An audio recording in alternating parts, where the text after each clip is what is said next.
we're gonna get a clutch off up in the poop coop. Check it out, y'all. We got our subframes in here. We got some stuff spray painted. I know it's not pretty, but you know what? It looks better than that crap before. So here's what we got. Let me take you over here to the desk and we'll look, see what we got to put in this thing. I'm really excited about this. This is a big deal here. Bam. Check that out, y'all.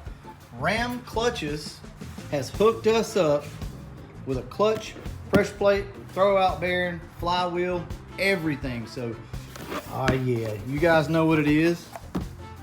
Look at that. This is very similar to the clutch that was in the Calypso, and it worked really good. Got us a nice throwout bearing here, and obviously a lineup tool. I want to say these things are good for around 500 horsepower. Huge, huge thank you to Ram for helping us out on the old poop coop and obviously handling. So over here, we've got an absolute beast of a flywheel. Grab that thing. So this is the same one, if I'm not mistaken, it's in the red car. There you go. You want to make sure that you match up your flywheel to your harmonic balancer or whatever your engine needs to be balanced at. One thing that I do want to talk about is on your threads here. John was kind of going in and putting all the bolts in, and he realized that we had 2 holes that the bolts wouldn't start in. So you need a good tap and die set. That's what we use to chase threads with. You need to clean everything out before, because otherwise, for one thing, the bolt may not go in far enough and you could, basically have a loose bolt.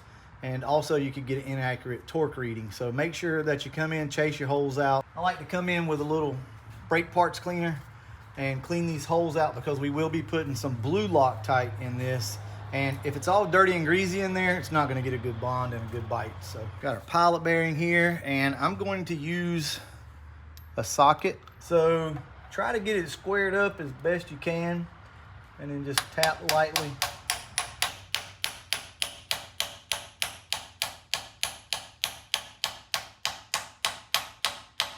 You wanna hear that thud. I think that's it. Mm-hmm. Yep. What we're going to do now is go ahead and put these pins in, these little dowel pins.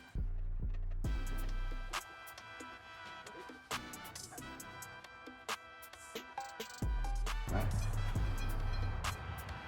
Go in like that.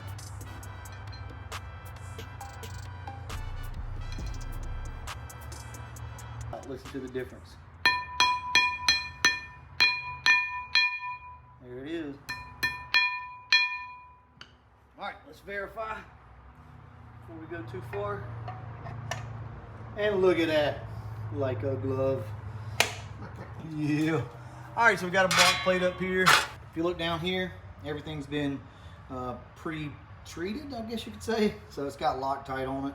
I'm using blue. I'll just push you up here and start twisting.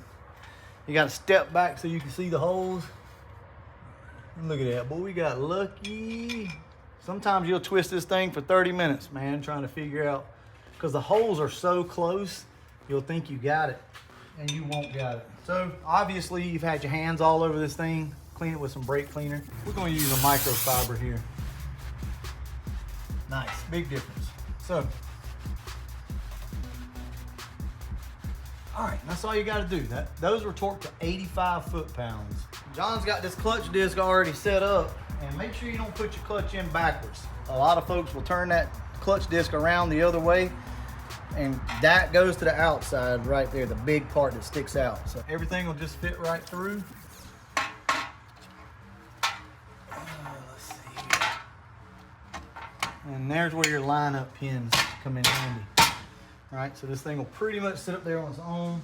I think the torque specs on this are like 25. I'll put them up on the screen for you guys. We're gonna go ahead and torque these things down. I'll get back to you in just a second. Now she's looking extra pretty. She got some magenta going on with some gold hardware. You might be noticing that. So there's kind of a story behind it.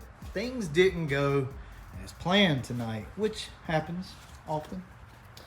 It involved a little bit of that stuff right there. So I got a little happy and over torqued a bolt, and it broke off, so we had to take everything back out, drill and tap it. No problem though. We went right back with the M8.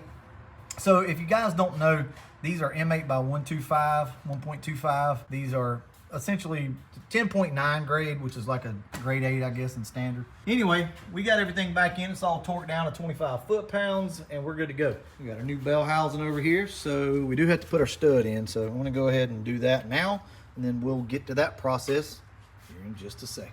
We got a nice bell housing on. Man, that's just so pretty. The old poop coop just don't deserve this. I'm telling you, just don't deserve it. Look at that. But we got the bell housing on this thing, and from here, I think we're gonna move back and do the lower control arm. I love to give you guys tips and tricks and kind of take you through the whole process, but more than likely, I'm not gonna take you through the whole process of changing out these control arms because there's really not a lot to it. We have a lift, obviously, so we're gonna kind of just catch the rear end. We're not gonna put really any pressure on it. We're gonna catch the rear end so that when we take the lower control arms, it doesn't try to swing down. That's it, that's all that's doing. Anyway, we're gonna jump on this. I'll video a little bit of it and we'll get these control arms on and cut the springs and possibly put the rear shocks on the car. So, Poop Coops making some progress.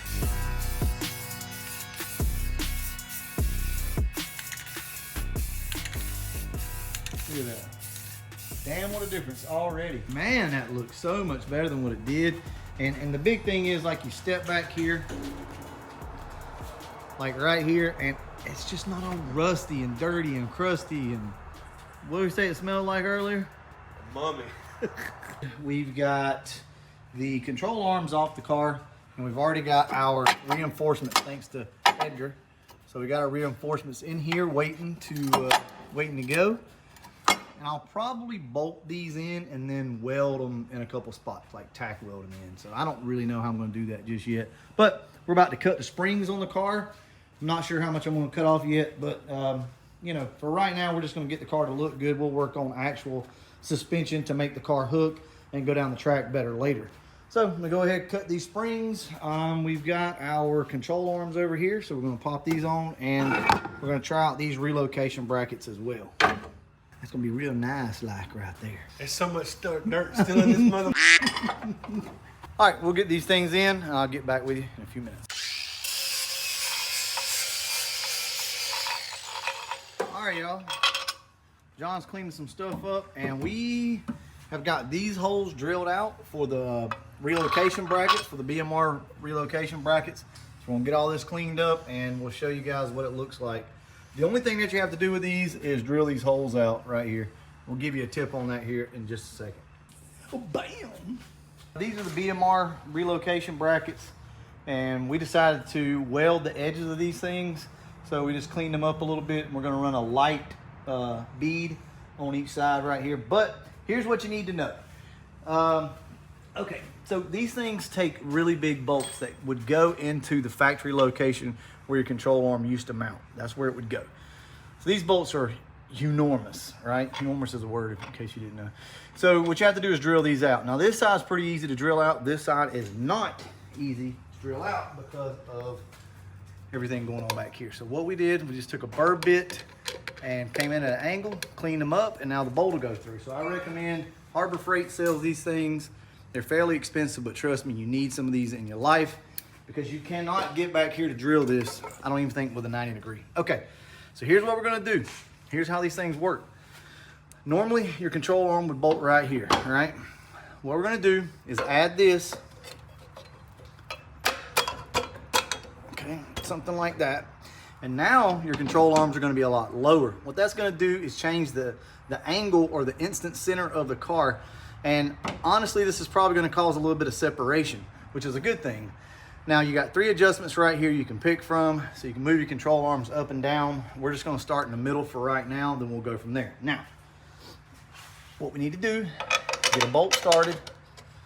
And I think you're actually supposed to drill these things out up here for more bolts, but we're not gonna do that. We're gonna weld them. Okay.